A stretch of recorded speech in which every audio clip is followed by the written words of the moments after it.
Sí, sí. Sí, sí, lo importante es aprovechar por favor, no sé.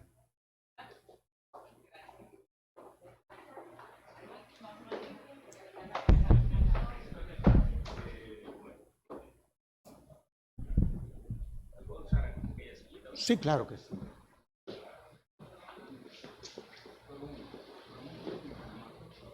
No, aquí.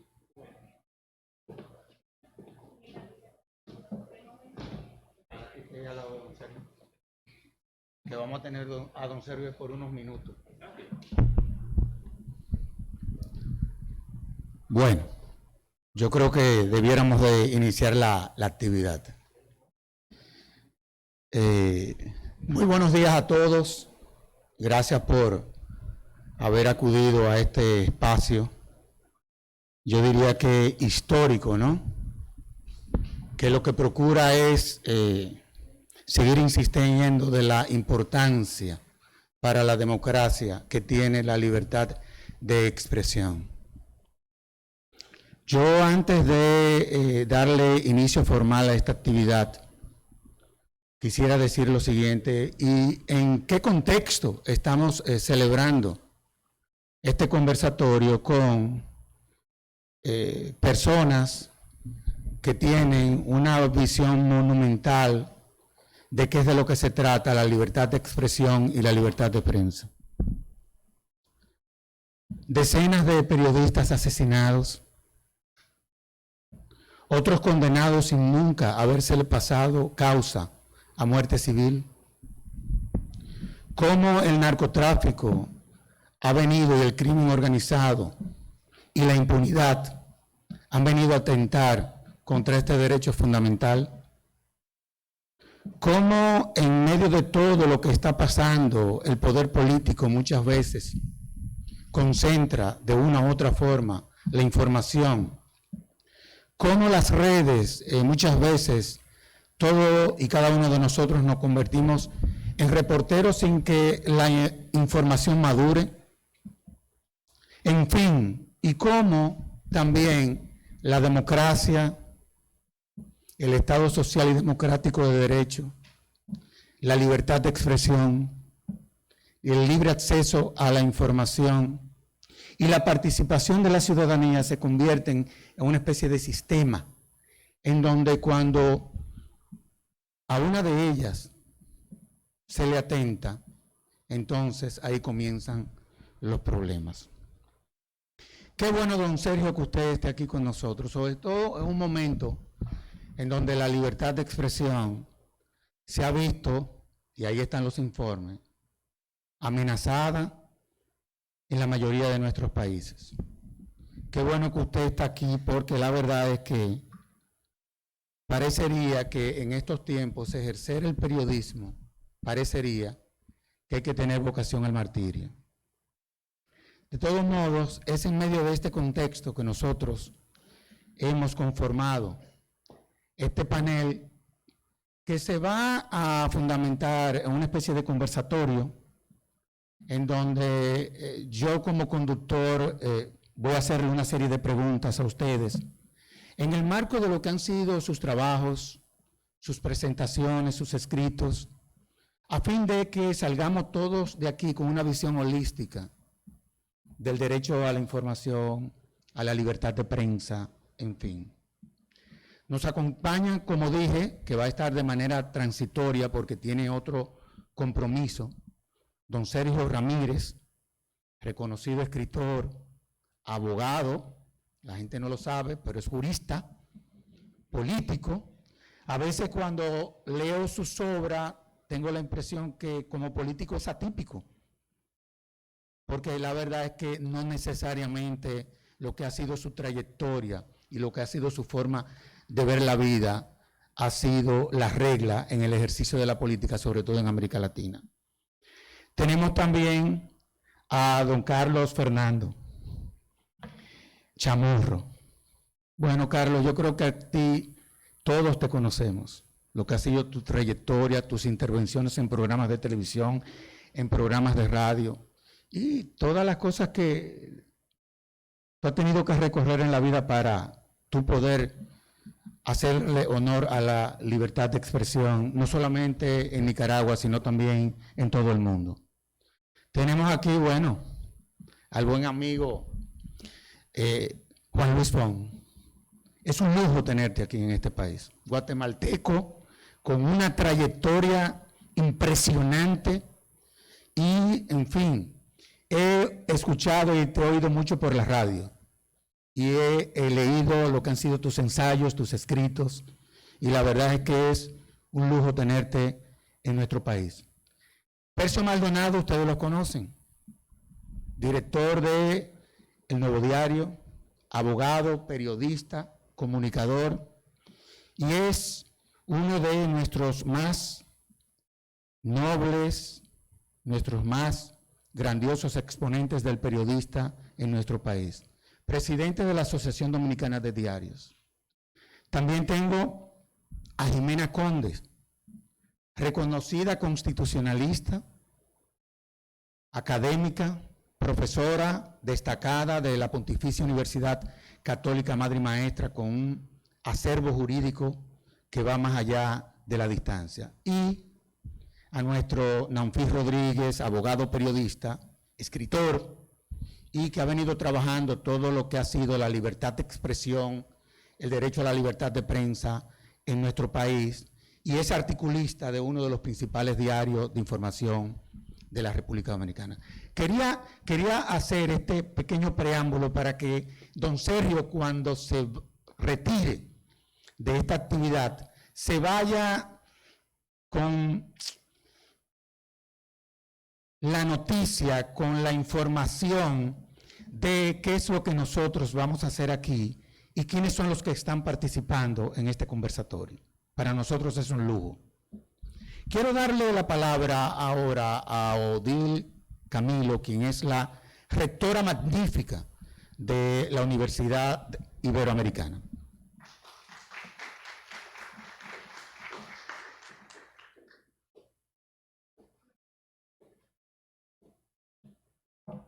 Muy buenos días, muchísimas gracias, Servio Tulio, por dar apertura a esta importante actividad. Señor Sergio Ramírez Mercado, presidente de Centroamérica Cuenta, y desde el miércoles, hijo distinguido de la ciudad de Santo Domingo, declarado como tal por nuestra alcaldesa en solidaridad y reconocimiento por su obra y su lucha por la democracia. Señora Gertrudis Guerrero, eso merece un gran aplauso.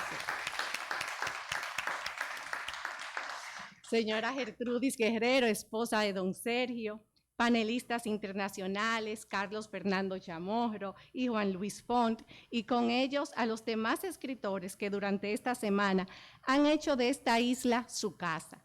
Bienvenidos a nuestra tierra. Es un orgullo tenerlos a todos y a todas en el país y en nuestra Universidad Iberoamericana. Nuestros panelistas dominicanos, la mayoría de los cuales han estado aquí precisamente conversando sobre este tema de vital importancia, don Percio, Jimena, Nanfi, y a nuestro moderador, Servio Tulio, gracias por siempre estar dispuestos a acompañarnos en estos necesarios diálogos. Saludamos a nuestras vicerrectoras, decanos, directores, coordinadores, docentes, invitados, y muy especialmente a ustedes, nuestros jóvenes, razón por la cual este y otros eventos del festival se ha trasladado hacia la universidad. Este es el tercer y último evento del festival que se celebra en UNIBE.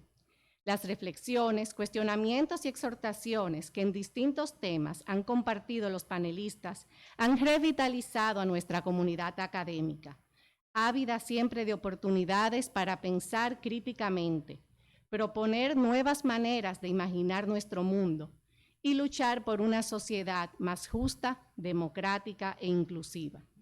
Estos días se ha hablado mucho de exilio y seguro lo estaremos haciendo la mañana de hoy. Decía don Sergio el miércoles que paradójicamente el exilio del festival lo ha fortalecido. Y este hecho no nos es ajeno a los dominicanos, pues crecimos conociendo nuestra historia, los desvelos de nuestra gente, sus anhelos, a través de la narrativa profundamente humana y crítica de los maravillosos y a veces desgarradores cuentos escritos en el exilio de nuestro Juan Bosch. El exilio no le es ajeno al escritor latinoamericano, muchos de los cuales optaron, como Cortázar, y decidieron, y le cito, hacer del disvalor del exilio un valor de combate. Tenerles aquí hoy, contando sus historias, en un país que conoce muy bien lo que supone vivir en un estado de opresión, al haber superado una cruenta dictadura de 3 décadas, es de un valor incuestionable. Las nuevas generaciones y nosotros mismos necesitamos recordar que estas circunstancias siguen tristemente vigentes, muy cerca, y que es responsabilidad de todos y todas luchar por el Estado de Derecho y por los valores democráticos, un afán cotidiano de nuestros panelistas del día de hoy. Don Sergio expresó en una entrevista reciente en la que se le preguntó que qué espera de la comunidad internacional respecto a la situación que viven los nicaragüenses y otros latinoamericanos que han debido abandonar su patria por cuestionar la opresión, por investigar y denunciar la corrupción y expresar sus ideas. Él espera que no olvidemos el drama de Nicaragua, un drama clavado en el corazón de Centroamérica. Sepan que en Dominicana no solo no olvidamos, sino que mostramos nuestra más profunda solidaridad y admiración por su valentía y compromiso, de los tres, porque al igual que el personaje del cuento de Juan Bosch, La Mancha Indeleble, don Sergio, señor Chamorro, señor Font, ustedes se han resistido a despojarse de sus cabezas, sus ideales, sus recuerdos. Los han convertido, cerca ya de cumplirse el primer cuarto del siglo XXI, en símbolos de coherencia y rectitud, valores que esperamos sembrar en cada uno de los jóvenes que hoy nos escuchan. Sé que tendremos una interesante jornada. UNIBE es desde ya una casa en el Caribe para cada uno de ustedes. Muchas gracias.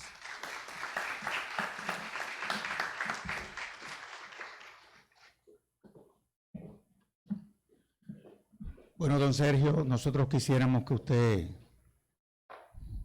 abra formalmente este conversatorio.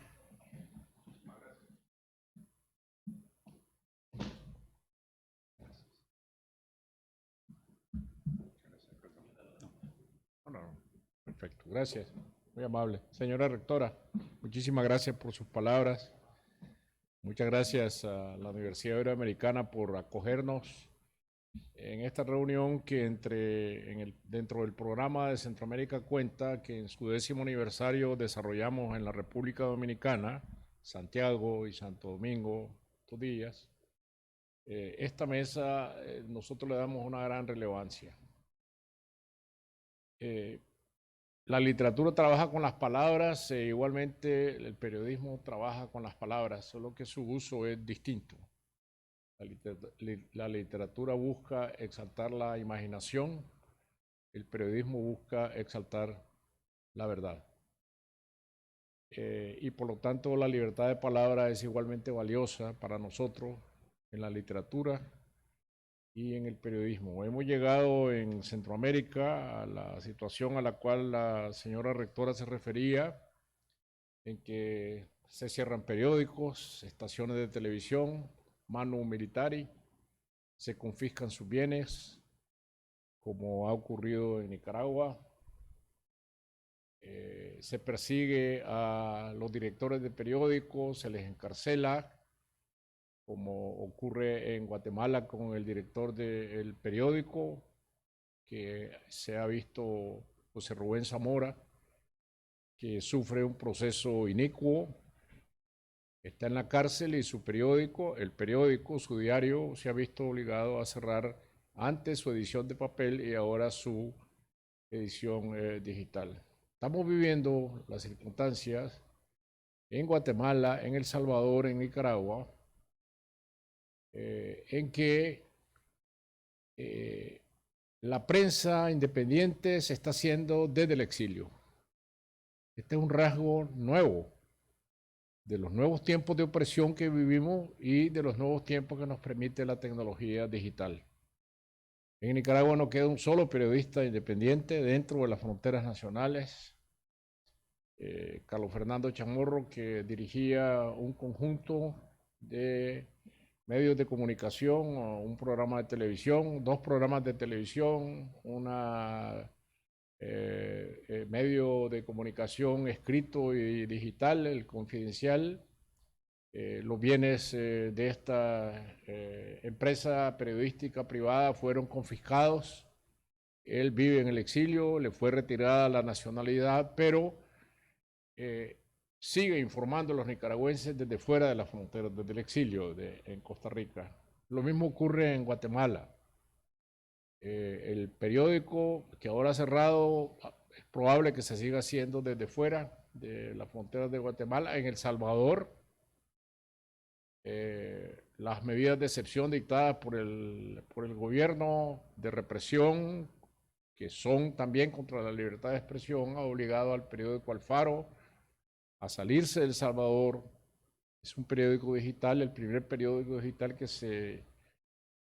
que hubo en América Latina, se hace ahora desde Costa Rica. Esta es la situación de persecución, de opresión, y un festival dedicado a la literatura no puede descuidar y dedicado a considerar la libertad de palabra en la literatura no puede descuidar la libertad de palabra en el periodismo. Y por eso es que queremos debatirlo aquí desde la perspectiva del Estado de Derecho, desde la perspectiva de la libertad de expresión y de la represión que sufren los medios de comunicación y cómo para nosotros la libertad de expresión es fundamental.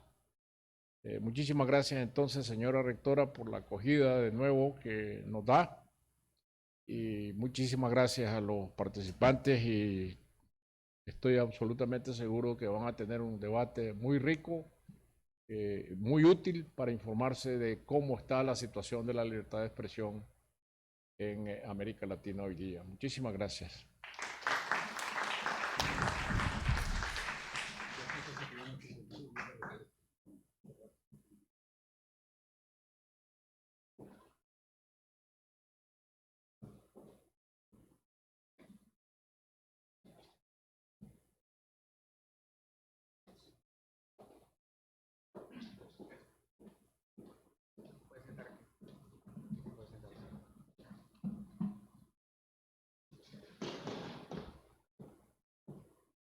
Bueno, despedamos con un abrazo a don Sergio.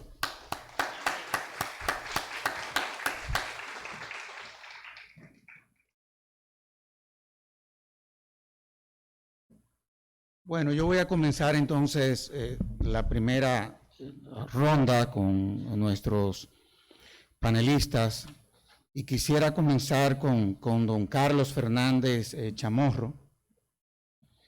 Y la verdad es que la presencia del Internet puede considerarse como una herramienta de gran valor en la libertad de expresión. Al facilitar el alcance global, facilita instrumentos novedosos que brindan la facilidad de compartir mensajes que comprenden tanto fronteras nacionales como internacionales. Aquí vemos cómo en las redes sociales cantidad de personas se expresan y se refieren a diversos temas, conformando un espacio accesible e instantáneo en principio. ¿En qué medida este factor ha ayudado al periodismo y podría de igual forma hablarse de un periodismo digital?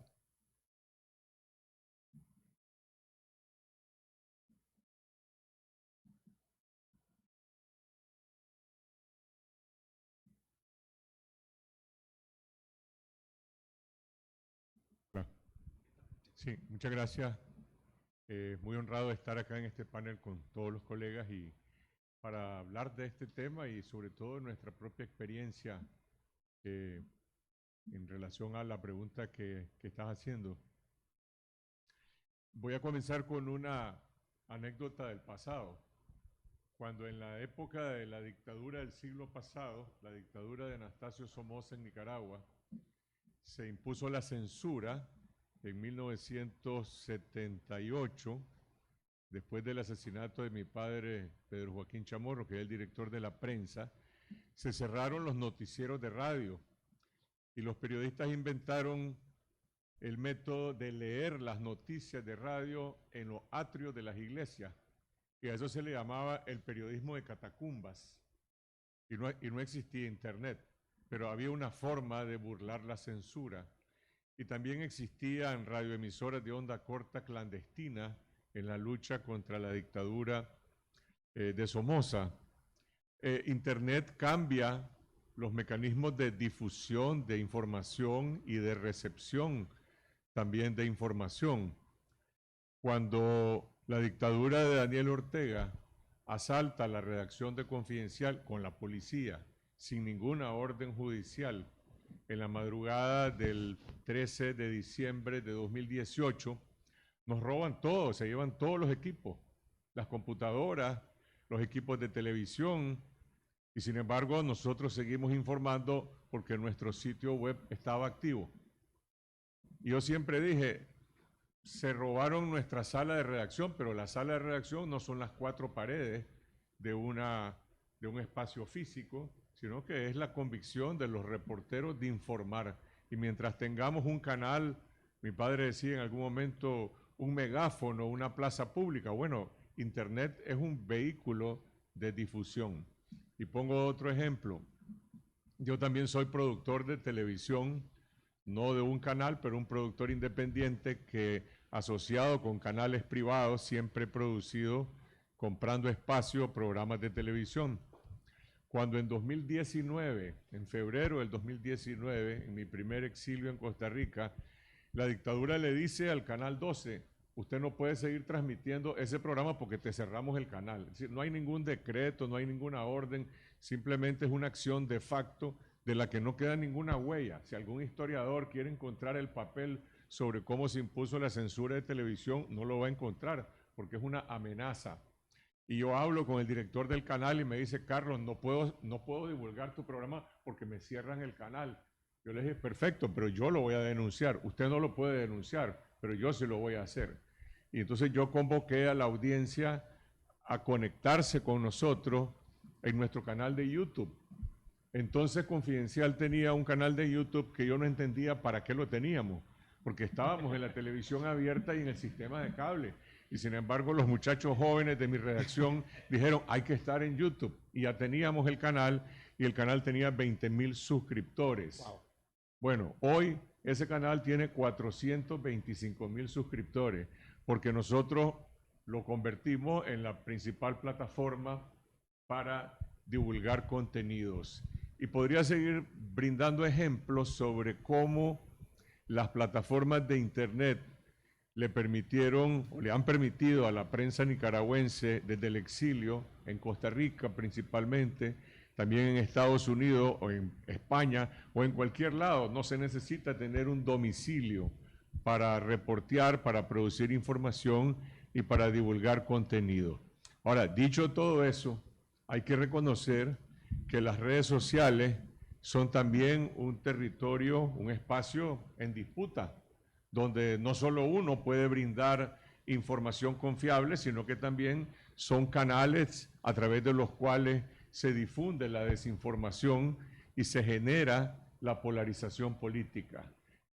Lo digo de esta forma, son una bendición para vencer la censura. Sin las redes sociales y sin Internet no se podría derrotar una censura brutal, de fuerza, impuesta por la fuerza, por las armas, y también impuesta por leyes como la supuesta ley de ciberdelitos que existe en Nicaragua, que penaliza la divulgación de información falsa que provoca desestabilización, daños morales, con cárcel, pero no dice que es información falsa y simplemente hay personas que están en la cárcel, no solo periodistas, hay sacerdotes que están en la cárcel, supuestamente por haber cometido el delito de difundir información falsa. ¿Qué información falsa puede difundir en el púlpito un sacerdote que predique el evangelio? O un campesino que está preso en Nicaragua, o estuvo preso, porque creo que ya salió en la última destierro, por divulgar información falsa en redes sociales, y él no tenía una cuenta de Facebook. Le fabricaron una cuenta falsa para condenarlo. Es decir, ahí no hay ley, ahí no hay Estado de Derecho, ni hay absolutamente nada. Pero a lo que quiero ir es a lo siguiente: las redes sociales son un espacio también de desinformación y de polarización política. Y es un momento en que esa ventaja que nos han brindado se vuelve un elemento que compite con los medios que estamos brindando información confiable. Porque yo estoy seguro que todos los que estamos en este auditorio, alguien podría decir, yo tengo una tía o yo tengo un primo que siempre me dice, lo leí en WhatsApp, me contaron que salió en internet, me lo mandaron de Facebook. Y esa tía o ese primo no se molesta por verificar si eso es verdad o eso no es verdad. Entonces, creo que ese es un poco el momento en que nos encontramos hoy sobre esas enormes potencialidades que Internet nos ha brindado y por el otro lado, los desafíos. La pregunta fundamental es que, vamos a ver, ¿va a prevalecer o no el periodismo de calidad? El periodismo que brinda información confiable. Tiene que abrirse también un espacio en esas redes sociales y no solamente en los canales que Internet nos está brindando. Yo le hacía la pregunta a don Carlos porque usted es uno de los mejores ejemplos cuando se hace un buen uso de esas plataformas. Esa es la verdad. Y quería, dado que tenemos tantos jóvenes aquí, nada que usted le transmitiera ese mensaje, porque hemos visto que usted no solamente ha hecho uso de esa forma de hacer periodista, sino que ha escrito mucho también sobre eso. Yo quiero preguntarle a Juan Luis, para lograr un buen diseño e implementación de las políticas públicas, el Estado necesita información por parte de los sectores sociales.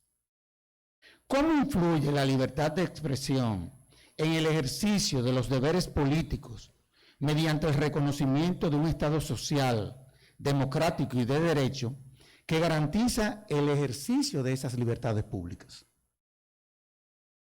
A ver, escucha bien, ¿verdad? La libertad de expresión permite a todos los ciudadanos, pero debo decir que cierta especialización a los periodistas, que acudamos a las fuentes apropiadas para documentar las necesidades que están insatisfechas en una sociedad, para que pongamos delante de esa sociedad en contraste el esfuerzo que está haciendo la autoridad por satisfacer esas necesidades. Y en Guatemala me da pena que constantemente estamos informando, por ejemplo, ahora vamos a unas elecciones, estamos a 40 días de unas elecciones generales en el país, parlamentarias, municipales y presidenciales. Y nos damos cuenta que la mayoría de personas que están concursando para volver a ser diputados o para ser por primera vez diputados son personas que están vinculadas a empresas de construcción, a empresas proveedoras del Estado y que por lo tanto podemos desde ya prever que va a ocurrir lo mismo que en esta legislatura o en la anterior, que van a llegar a satisfacer su necesidad de captar cada vez más fondos del Estado para sus empresas, para sus negocios, antes que resolver necesidades básicas. Yo vengo de un país que tiene 60% de su población viviendo bajo límites de pobreza, 32% de su población viviendo bajo límites de miseria. 1 de cada 2 niños guatemaltecos, esto no es una exageración, esta es una cifra constatada por UNICEF, la Agencia de Naciones Unidas. 1 de cada 2 niños guatemaltecos padece de desnutrición crónica. Se impide que su capacidad mental, su intelecto pueda desarrollarse apropiadamente porque durante sus primeros 2 años de vida no tiene los nutrientes esenciales. El Estado del cual yo vengo, Guatemala, no ha hecho ningún esfuerzo por vencer, era por reducir esta desnutrición crónica en el país. Por supuesto, los periodistas nos procuramos especializar o profesionalizar para poder llevar esta información de la manera más persuasiva, más diligente hacia nuestra audiencia. Pero ahora quiero atar esta respuesta un poco a lo que decía Carlos. Competimos. Si yo hago mi programa de radio todos los días desde el exilio, hoy mismo estuve estuve a las 6 de la mañana en punto con mi audiencia, transmitiendo vía internet. Los domingos estoy todos los domingos por la noche haciendo mi programa de televisión. Nos difundimos por redes sociales, pero competimos con una cantidad de oferta en esas redes sociales. Está muy persuasiva. Videos como los de TikTok, que jóvenes, muchos de ustedes están viendo en este momento. Es naturalmente más atractivo eso que la discusión que podemos sostener. Resulta verdaderamente difícil competir con esa oferta tan llamativa, tan novedosa, tan bien producida en 20 o 30 segundos en comparación con lo que nosotros estamos presentando, que son datos que en términos generales tienden a diluirse, me temo yo, y por eso resulta sumamente difícil construir una conciencia ciudadana generalizada que permita obligar a las autoridades a enfocarse en lo que se tienen que enfocar. Yo, igual que Carlos Fernando, encuentro mucha bendición en el Internet y en las posibilidades que nos da a los periodistas, pero encuentro también un desafío gigantesco de cómo hacer que esa información que nosotros proveemos realmente sea seductora, puedo usar ese término, persuasiva, interesante, atractiva para las personas, sobre todo para una audiencia joven. Guatemala está viviendo lo que se llama el bono demográfico, tiene un porcentaje de su población, la mayoría de su población es menor de 26 años de edad. ¿Cómo nos hacemos atractivos? ¿Cómo hacemos seductora la información seria que nosotros podemos proveerles? ¿Y cómo logramos generar conciencia para que esta sociedad mueva a sus autoridades a actuar sobre lo que tiene que actuar? Percio, en materia de libertad de expresión, cuando se fijan limitaciones, las mismas deben identificarse en la ley de manera expresa, clara y precisa, ya que las normas sancionatorias ambiguas, que es lo que muchas veces pasa, amplias o muy abiertas violan la seguridad jurídica y esto daría paso a una brecha que puede amenazar este derecho. En tu ejercicio, ¿qué rol juega la protección del derecho al honor, la intimidad personal, la dignidad, la moral y la propia imagen de las personas dentro de estas limitaciones? Y te lo hago porque tú eres miembro de la comisión que está preparando una propuesta de modificación a la Ley de Expresión y Difusión del Pensamiento. Sí, gracias. Buenos días.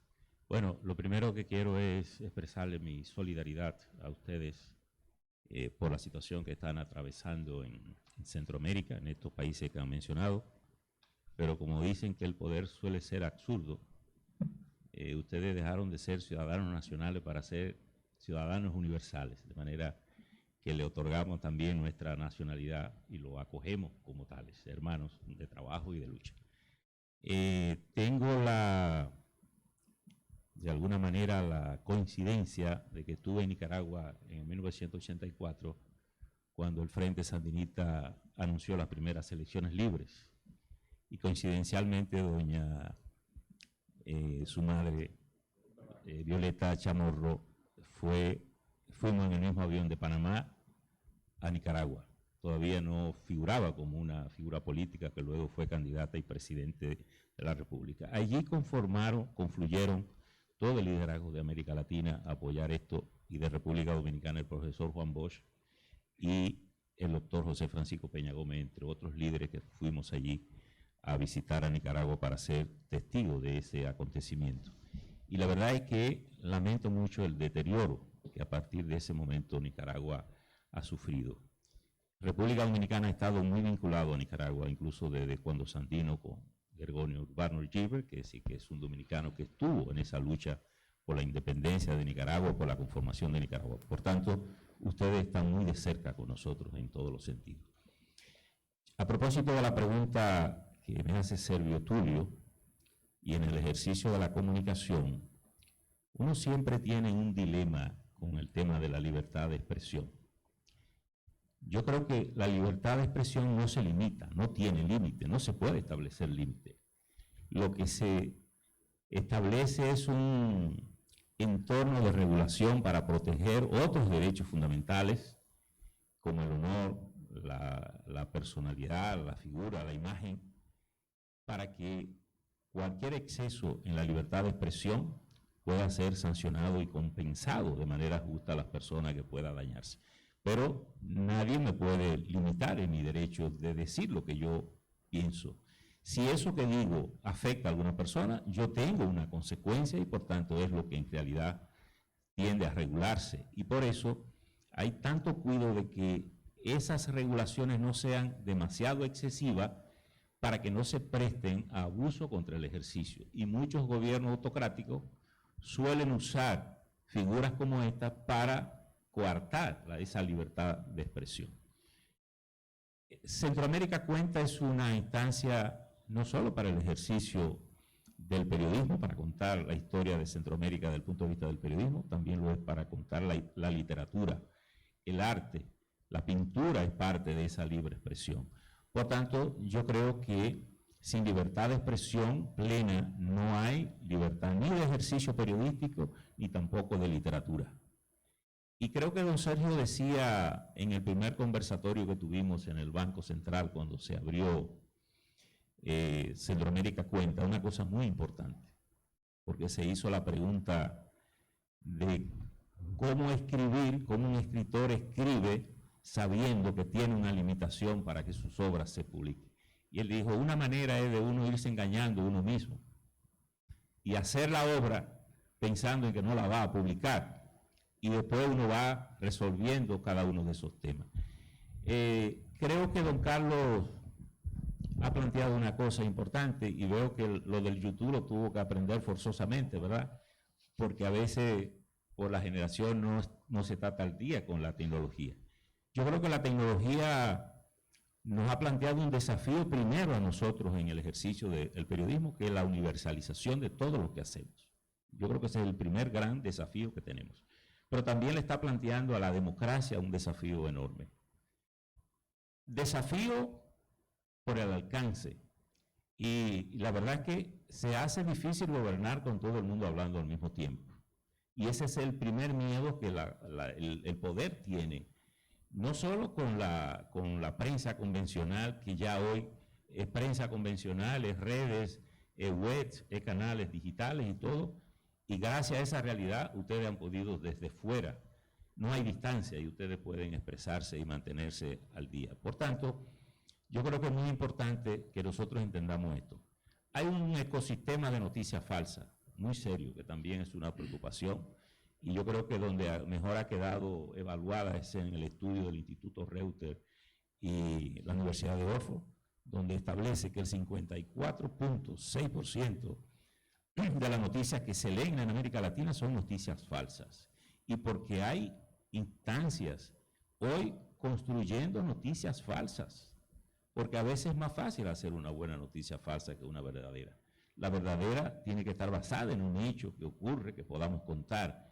La noticia falsa se construye en la incertidumbre, y en la incertidumbre hay muchos temas sensibles que se exponen y se hacen de manera deliberada para generar un efecto de esa noticia. Por eso es que es tan importante evitar que la libre expresión no sea regulada por el poder. Porque, digamos lo siguiente, lo que se protege es lo otro, el derecho al honor, el derecho a la imagen, el derecho al buen nombre. Eso se protege y tiene que estar garantizado porque también es un derecho fundamental de las personas, intrínseco de las personas, de la condición humana. Pero la libertad de expresión, que es un derecho tan transversal para la condición humana, es un derecho que donde hay democracia tiene que ejercerse plenamente. Y tal vez a mí el modelo que más me gusta un poco no viene del derecho francés, viene del derecho consuetudinario, como es el caso de Estados Unidos, donde no hay leyes que regulen la libre expresión, ni se permite que se construyan leyes. Pero no quiere decir que el derecho al honor, el derecho a la imagen no esté protegido. Pero hay una regla casi no escrita en el sistema judicial estadounidense que es, primero, tiene que confluir tres factores en el orden jurídico. Que usted haya dicho una mentira, que lo haya hecho deliberadamente con el propósito de hacer un daño, y tercero, que ese daño se haya concretado.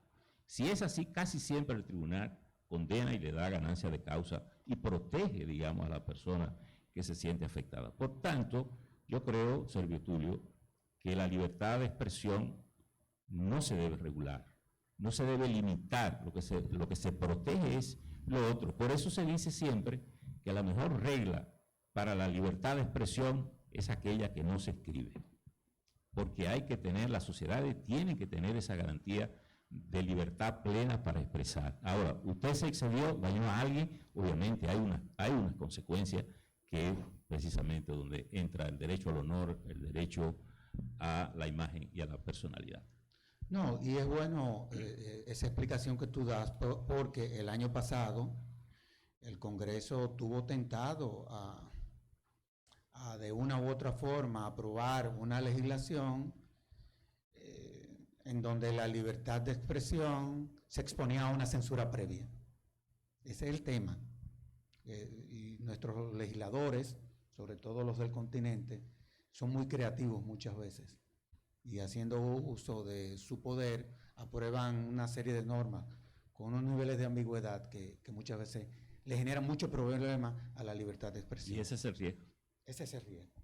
Yo quiero, Jiménez, hacerte la siguiente pregunta. Si analizamos el panorama por el que ha atravesado la libertad de expresión, y tú has escrito mucho sobre eso, vemos que fue fuertemente atacada y censurada, y sigue siéndolo. Ha habido coacción al momento de expresar las ideas y cada persona se limitaba y se limita muchas veces de expresar sus pensamientos. ¿Cómo el individuo logra eliminar el control que era ejercido y que a veces se ejerce? ¿Y qué papel juegan las libertades públicas en la transformación que en conjunto eliminó el absolutismo? Muchas gracias, profesor, y externo mi saludo a los presentes. Realmente me siento en una posición honrada, no como joven constitucionalista, sino como joven dominicana que me crié en una casa donde se hablaba de historia y de política, y donde se enseñó que quien no conoce su historia está condenada a repetirlo, y es algo que yo le trato de impartir también a mis estudiantes. Y justamente ayer impartía mi clase de Derecho Constitucional en la Pontificia Universidad Católica Madre y Maestra, y conversábamos algo similar, y yo le comentaba que la razón por la cual yo siempre inicio mis clases, tanto de Derecho Constitucional como de Derechos Fundamentales, con un breve recuento de los antecedentes históricos del constitucionalismo, es que nosotros solo podemos entender el presente si conocemos el pasado. Entonces, la libertad de expresión es una de las grandes conquistas de la humanidad. Sin lugar a duda es una hija de la revolución. ¿Y de cuál revolución? Pues de las revoluciones burguesas. Esa revolución, específicamente la revolución estadounidense de las 13 colonias, y luego la revolución francesa. Y lo vemos así porque si nosotros vamos a la Declaración de Virginia, 1776, vamos a la Declaración de los Derechos del Hombre y del Ciudadano, 1789, y vamos al Bill of Rights de los Estados Unidos, las encontramos ahí. Pero la encontramos curiosamente acompañada de esa gran protección que es la censura previa, es decir, evitar que haya censura previa para no cercenar pues, la libertad de expresión en sentido puro, ¿verdad? ¿Y cuál es la importancia adicional que tiene esto? Que como hija de la revolución es una libertad de primera generación, parte de esos derechos de primera generación, son los que permiten el actuar, el agir, como se dice en francés, es decir, que el ser humano pueda autodeterminarse, y lo hace a través, en este caso, de la expresión, y de hacerlo libremente. Y al decir que lo hace libremente, lo hace alejado de la arbitrariedad del poder público. Que si nosotros recordamos esas historias revolucionarias, nos damos cuenta de ¿qué? De que en ese absolutismo monárquico francés absoluto, pues no se permitía ese ejercicio de la libre expresión que se logra con esa conquista revolucionaria, y por eso esa conexión pues tan cercana o estrecha. Pero sorpresa, eso es siglo XVIII, estamos aquí en el siglo XXI y la discusión sigue siendo la misma, prueba de esto, ¿verdad?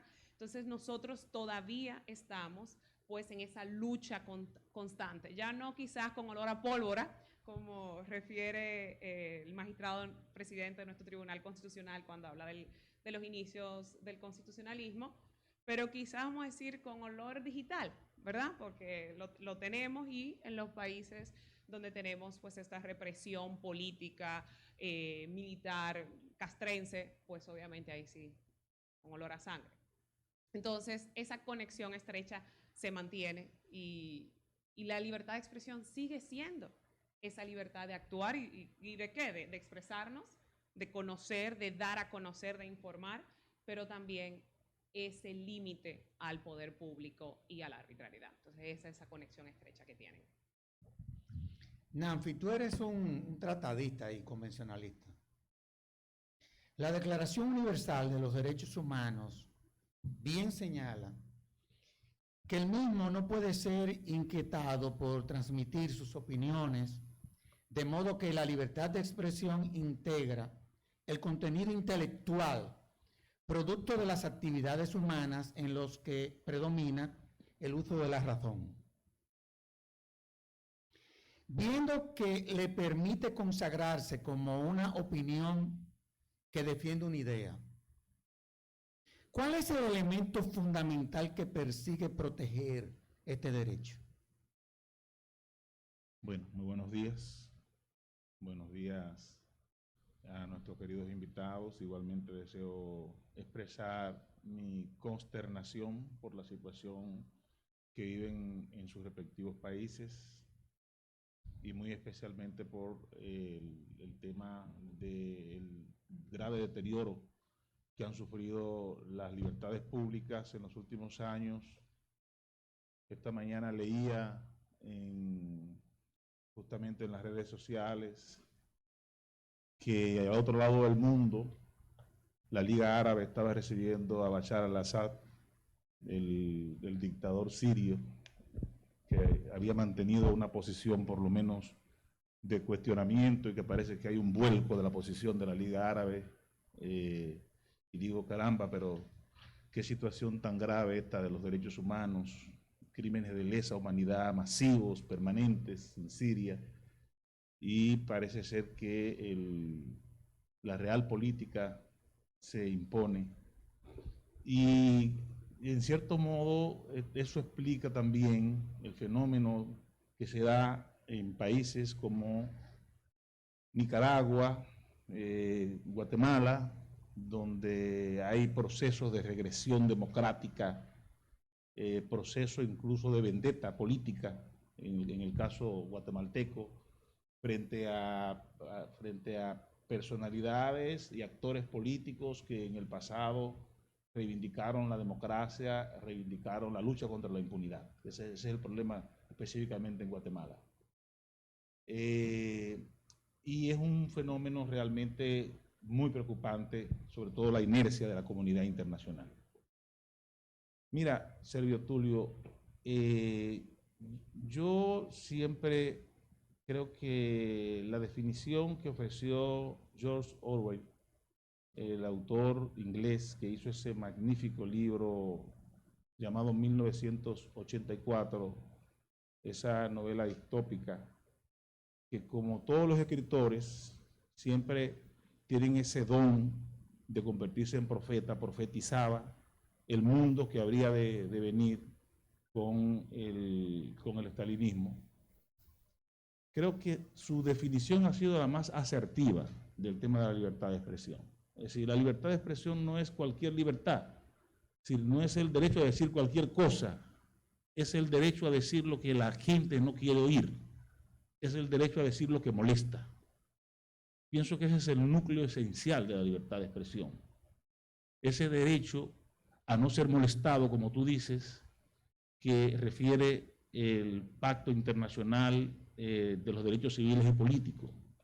A no ser molestado, pero no solamente a no ser molestado directamente, de manera burda y grosera y violenta, como está pasando actualmente en Centroamérica, donde se confiscan, por ejemplo, bienes, donde se allanan y se intervienen físicamente mano militar, se intervienen diarios, sino a no ser molestado desde el punto de vista del ámbito de esa libertad, del más amplio ámbito de esa libertad. Por ejemplo, el fenómeno del activismo judicial, de las permanentes demandas, querellas de políticos y de actores del poder militar, empresarial, político, gubernamental, llevando demandas ante los tribunales,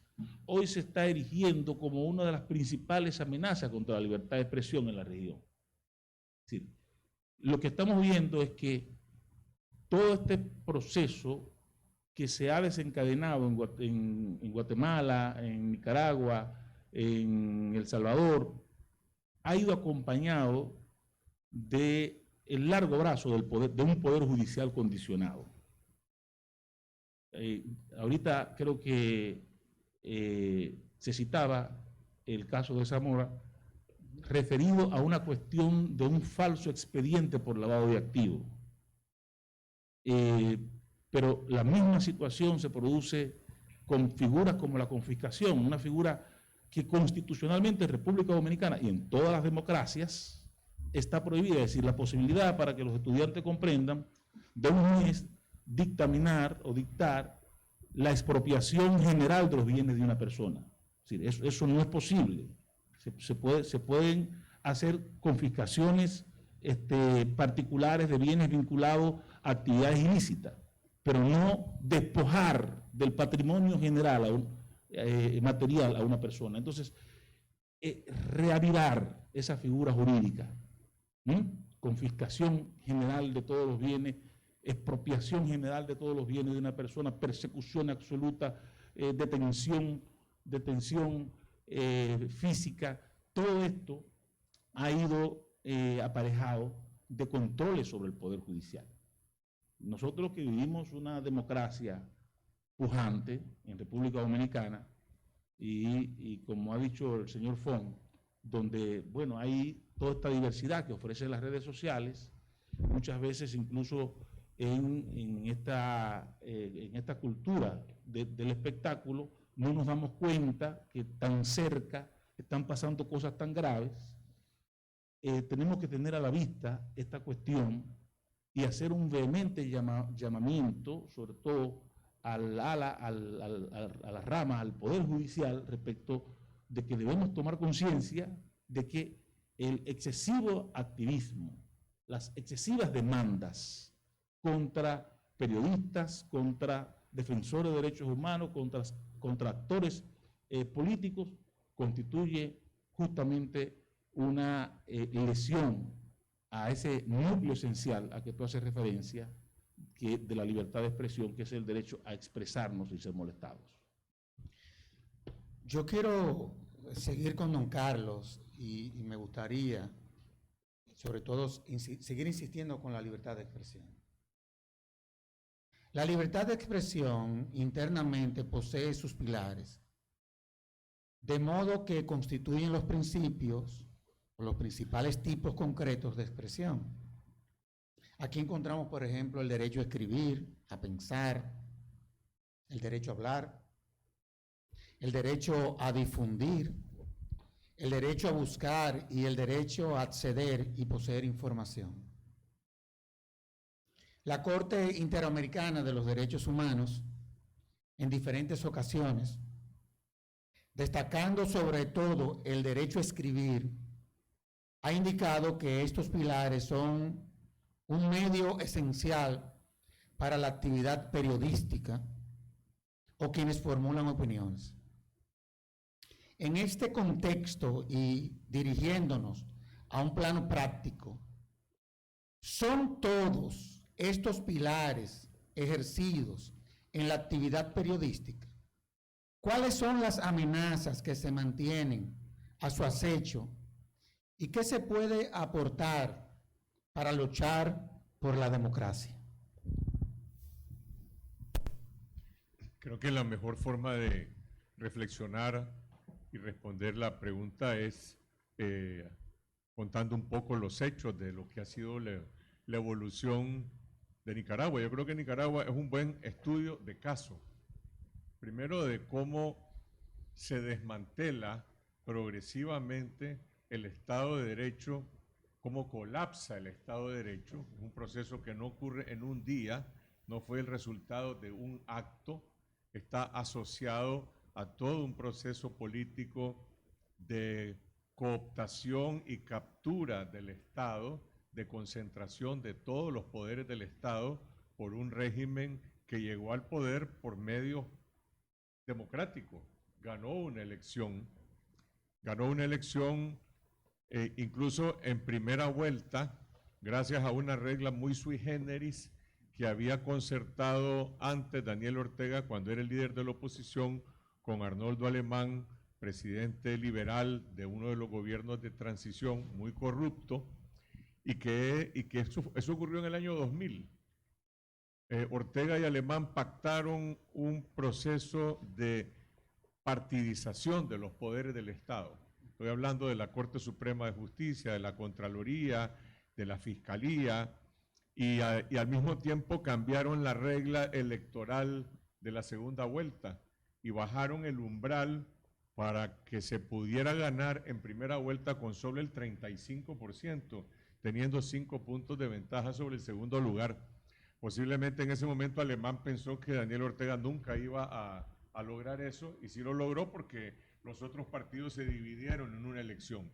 Entonces, primero, el desmontaje del Estado de Derecho no es el resultado de un golpe de Estado típico, tradicional, en que los militares toman el poder y disuelven la Constitución. No, es un gobierno que llega por la vía electoral democrática y desde el poder empieza a promover este golpismo que pasa por fraudes electorales en elecciones municipales, en reelecciones inconstitucionales y en un proceso de cooptación incluso del ejército y la policía. Mire, usted mencionó la presidencia de mi madre, Violeta Barrios de Chamorro, a partir de 1990-96. Fue una época de transición democrática en Nicaragua en la que, bueno, se fortalecieron las instituciones democráticas y nosotros creíamos erróneamente que la libertad de expresión y la libertad de prensa eran políticas de Estado, que eran irreversibles, y también creíamos que el proceso de profesionalización del ejército y la policía, que habían sido instituciones revolucionarias, partidarias durante los años 80 y habían entrado en un proceso de profesionalización y se convirtieron en instituciones nacionales, también creíamos que era irreversible.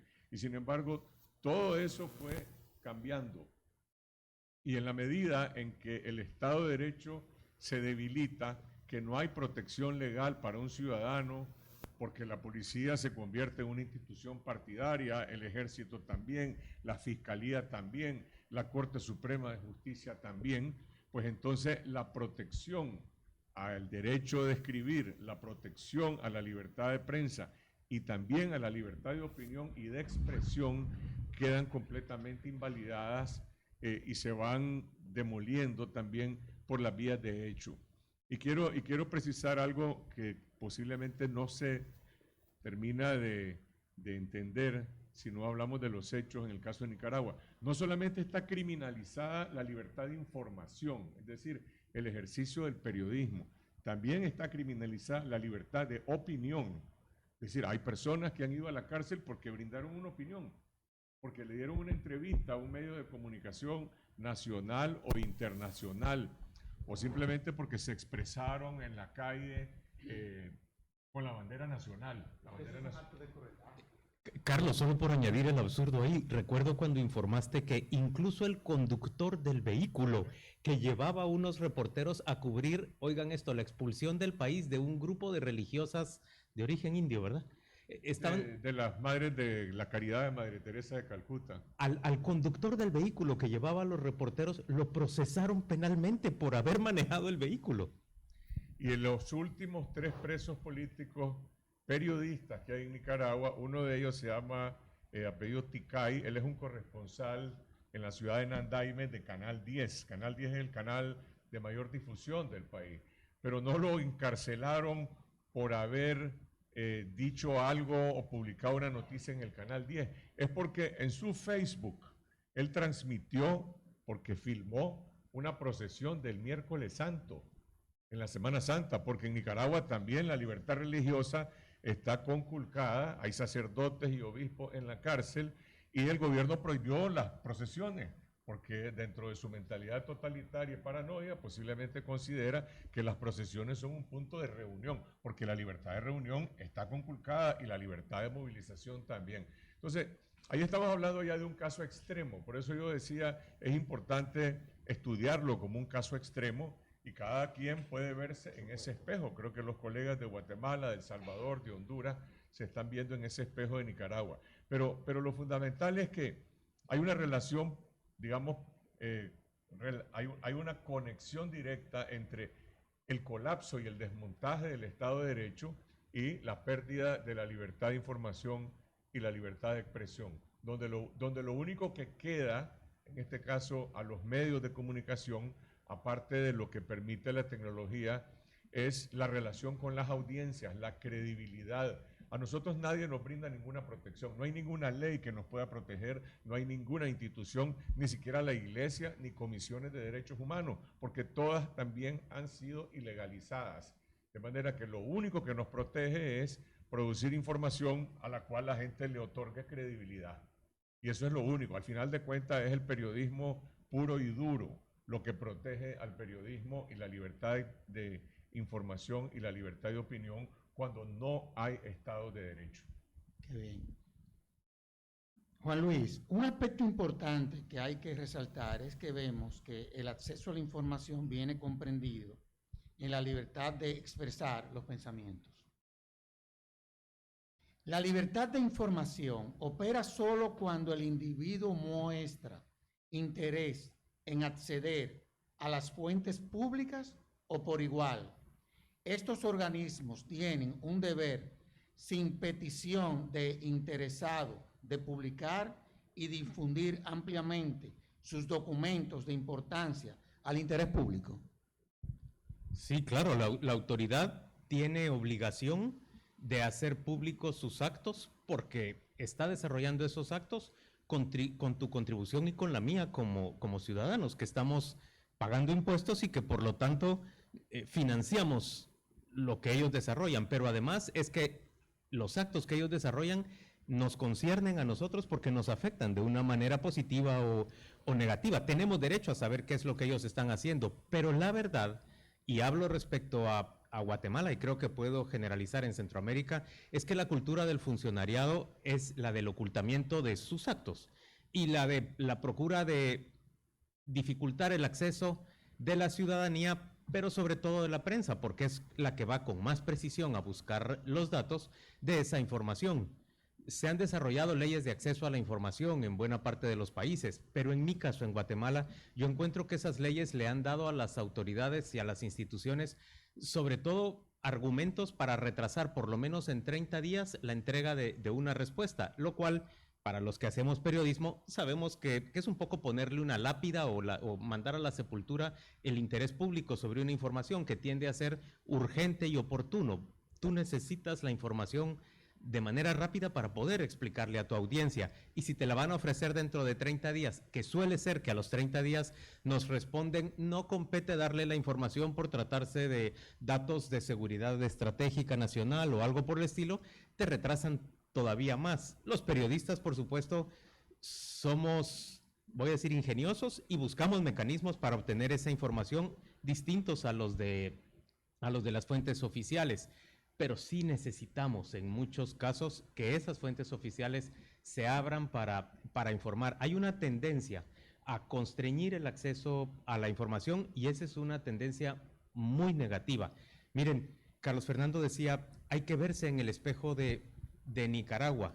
Aquí en República Dominicana hay que cuidar con celo el derecho a acceder a la información pública y hay que exigirle a las autoridades de manera constante y atenerlos al rigor de la ley, de que están obligados a ofrecerte esa información y a rendir cuentas.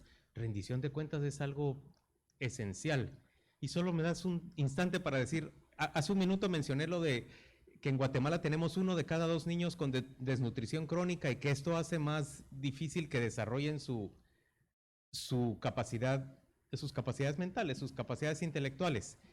Alguien lo hizo de buena manera en TikTok, dio esta información aburrida que yo les estoy dando a ustedes de esta forma, que me cuesta captar su atención, lo hizo de una manera más interesante. Hizo un top 10 de los países con el IQ más alto de América Latina. Chequen en TikTok, ahí van a ver cómo le va a República Dominicana, pero Guatemala salió en último lugar. Y ese TikTok es una tristeza, es una pena para nosotros, que por desatención del Estado a un asunto tan fundamental, desnutrición crónica, Guatemala tenga esa posición tan terrible. Pero muy rápidamente me la responde, porque de tu respuesta se me ocurre preguntarte lo siguiente. El caso mexicano, por ejemplo, en donde el presidente concentra, es el vocero del gobierno. Es decir, toda la información gubernamental la da el presidente de la República. En las mañaneras, todos los días. ¿Cómo ustedes evalúan eso? Porque eso de una u otra forma yo creo que limita mucho el ejercicio del periodismo. Creo que solo lo limita parcialmente, y a él lo hace correr un riesgo en el sentido que desgasta su imagen, expone su imagen de manera constante y entra en litigio prácticamente todos los días con diferentes áreas. Pero hay que entender también el sistema político mexicano. Es un sistema absolutamente presidencialista, ¿verdad? En que el presidente es casi un emperador que está comunicando de manera constante. Y yo tengo que reconocerle a este personaje político que tiene cierto mérito, tiene cierto éxito con lo que hace, y tiende a responder, aunque no todo lo ampliamente que se necesitaría. Ya. Percio, la libertad de expresión juega un rol destacado e importante en las sociedades democráticas.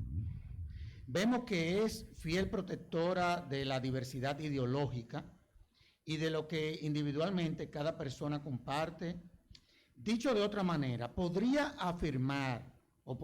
afirmar que la libertad de expresión afianza libertades políticas que impulsan el desarrollo democrático de un Estado. Bueno, yo creo que la consolida, la impulsa, pero sobre todo la construye. Sin libertad de expresión no hay democracia. Y yo creo que eso tenemos que asimilarlo con mucha claridad. Y diría más, todo el que quiera hacer un gobierno democrático, transparente, tiene que tener las puertas abiertas. Y muchos procesos que se dan a veces en nuestras democracias, que no es muy acogedora, no es muy simpatizante de los medios, salvo cuando es usuaria de ellos, pero por lo regular no están disponibles cuando la prensa le cuestiona. Los mecanismos, por ejemplo, como de México, a mí me parecen altamente irregulares en una democracia. Irregulares porque tienden a pasar por un sedazo lo que el gobierno quiere que se escuche. Y yo creo que una prensa libre tiene que tener acceso a hacer sus propias indagaciones, no solo a la vocería de alguien. Por eso, y aquí incluso nosotros hemos tenido una lucha muy importante con relación a la apertura de los gobiernos, porque los gobiernos están muy dispuestos a pautarse cuando ellos quieren decir alguna cosa, pero muy huidizo cuando la prensa le dice, yo quiero hablar contigo, quiero preguntarte de esto. Normalmente no están disponibles, y así no es la dinámica en una democracia con una prensa libre.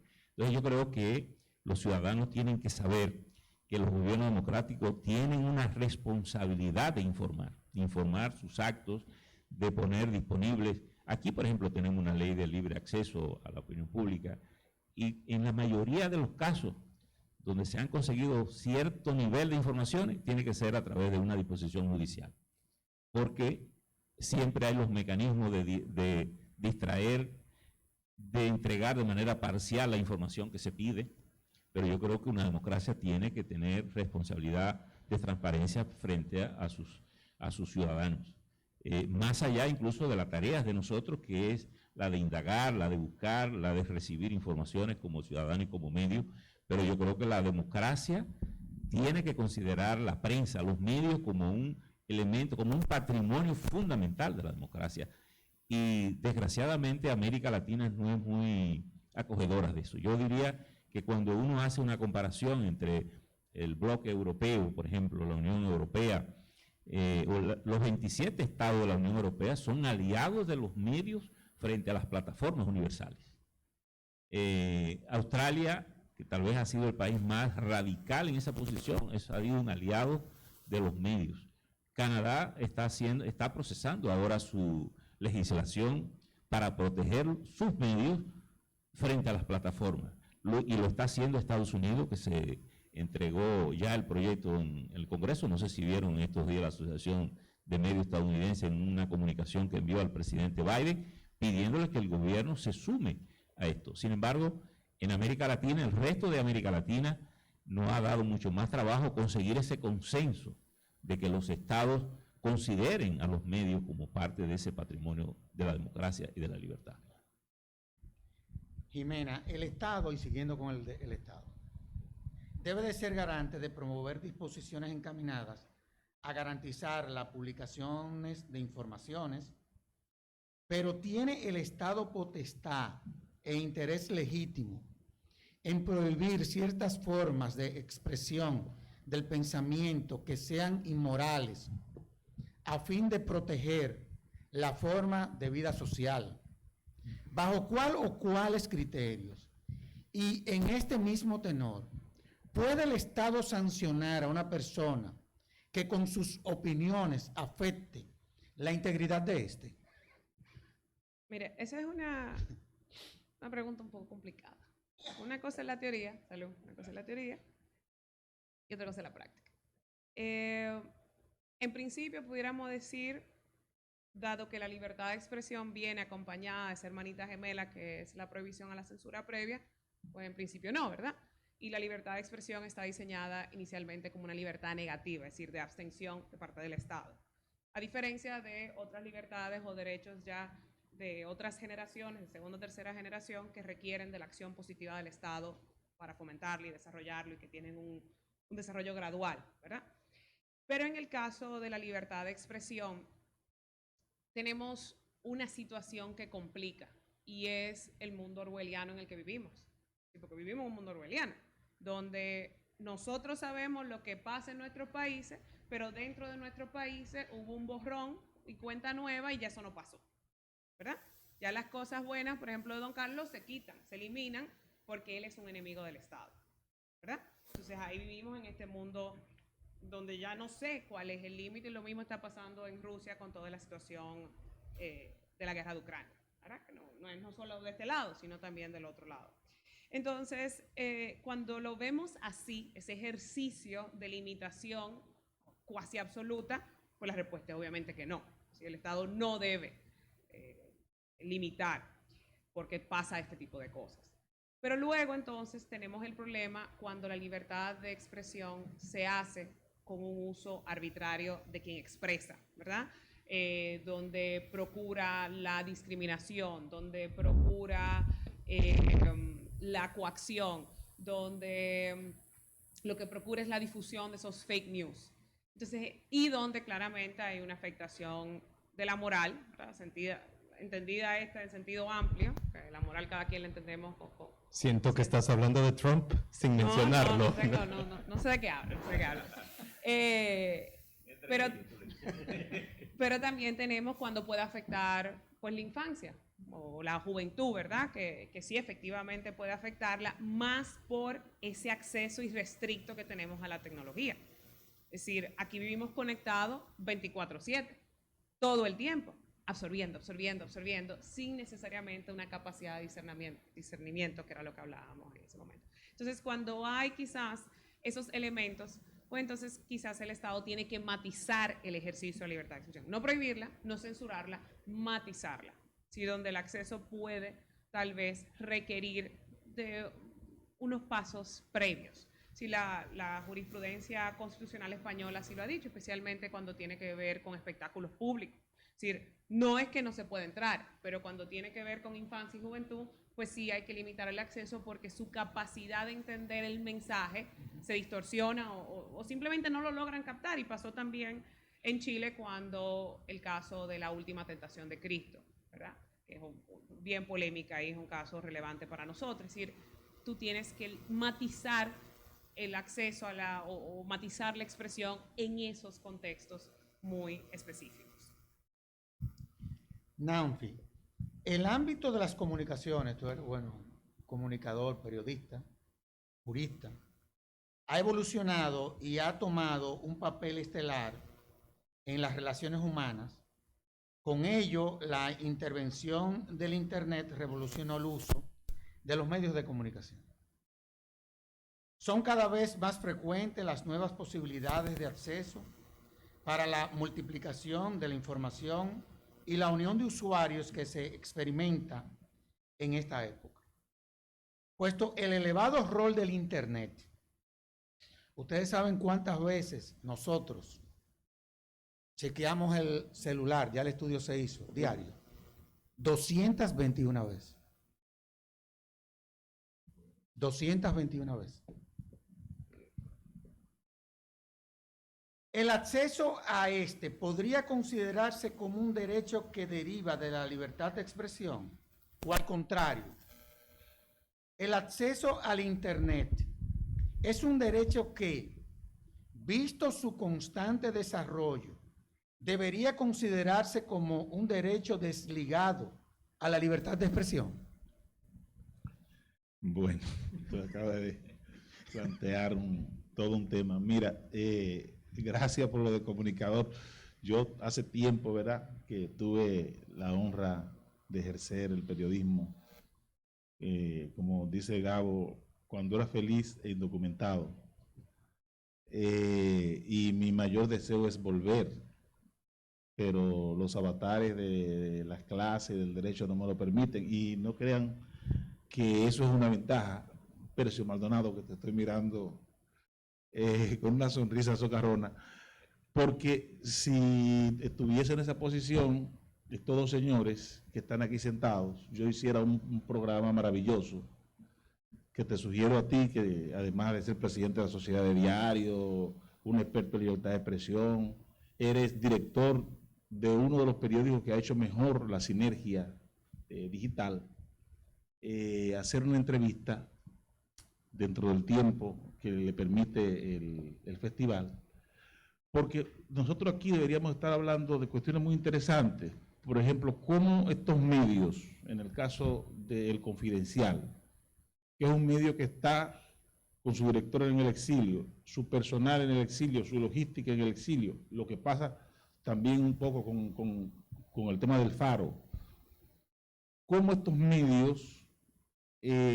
apropian o acceden a información interesante que pueda despertar el interés de los nicaragüenses o, en el caso de tu página, de los guatemaltecos. Cuando el mismo hecho de ser, lo que nos acaba de decir el señor Chamorro, es que el hecho de ser fuente de información es un delito. Es decir, el hecho de que alguien ofrezca una información en esos países se convierte en un delito. Entonces, estamos hablando de unos fenómenos que son interesantísimos desde el punto de vista del estudio del ejercicio del periodismo, porque están en un campo totalmente inexplorado para el periodismo, que lo ha traído justamente el tema digital. Es decir, ellos salen, son exiliados políticos, sus medios están domiciliados, incluso como empresa, fuera de sus países. Ellos viven fuera de sus países, pero hacen periodismo en su país, con materia prima de su país. Y eso es importante para su país, y ellos incluso en esa posición aparentemente de debilidad se ha convertido en el contrapeso político que los partidos políticos no pueden ejercer. Es decir, todo esto es muy interesante, y créeme que lamento no estar en el ejercicio del periodismo porque hicieron un diálogo muy interesante. Mira, la libertad de expresión, esto va a ser muy breve lo que voy a decir, ha sido la misma desde que se creó la imprenta y luego pasado por los medios tecnológicos, la radio, la televisión y ahora Internet. Siempre ha habido un debate académico, sobre todo desde el punto de vista jurídico, sobre el hecho de que si la sanción debe ser mayor por el hecho de que se difunda por una plataforma digital o por lo que se llama un medio convencional. Es una cuestión que es objeto permanentemente de debate en los sistemas jurídicos nacionales. Desde la perspectiva del derecho internacional de los derechos humanos, ya se atisban algunos enfoques, y el enfoque predominante es que la libertad de expresión es la misma que discurre por los medios convencionales que por las plataformas digitales. Pero yo decía, con mucha razón, los periódicos convencionales, que todos estamos ya en las plataformas digitales. Consecuentemente, esa sinergia, lo que llamaba Jimena, esa revolución tecnológica no implica un cambio en la condición y el requisito esencial de la libertad de expresión, que es el hecho de que se debe realizar con censura previa y con responsabilidades jurídicas ulteriores. Bueno, es increíble, tenemos 1 hora y media conversando aquí. Y la verdad es que hemos aprovechado, bueno, cumplimos, Odil, son las 11:30. En nombre del festival, en nombre de esta alta casa de estudios, quiero darle las gracias a ti, Carlos. Tú no sabes lo que tu madre fue para todos nosotros aquí en este país. Y tu padre también. Juan Luis, gracias también por estar aquí acompañándonos. A Percio Maldonado, mi querida alumna, gracias por haber aceptado esta invitación. Y a Nanfi, gracias una vez más por permitirnos tenerte en este tipo de espacio, hablando con la propiedad como tú siempre lo haces. Así que, en nombre del festival, sí, en nombre del festival quería darle las gracias. Y quiero llamar a las estudiantes que están por aquí, que le tienen unos obsequios a nuestros panelistas.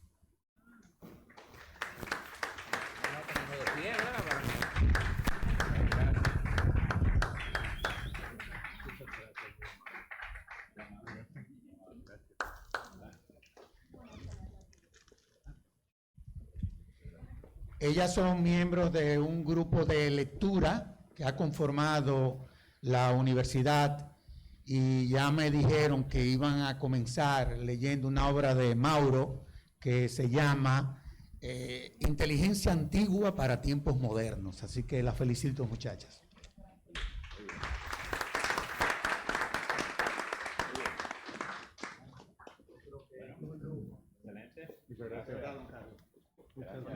Gracias por ponernos a conversar.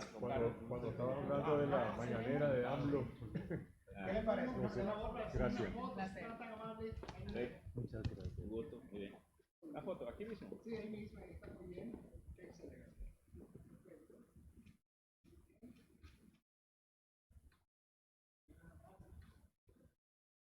Perdón, una con Odil, por favor.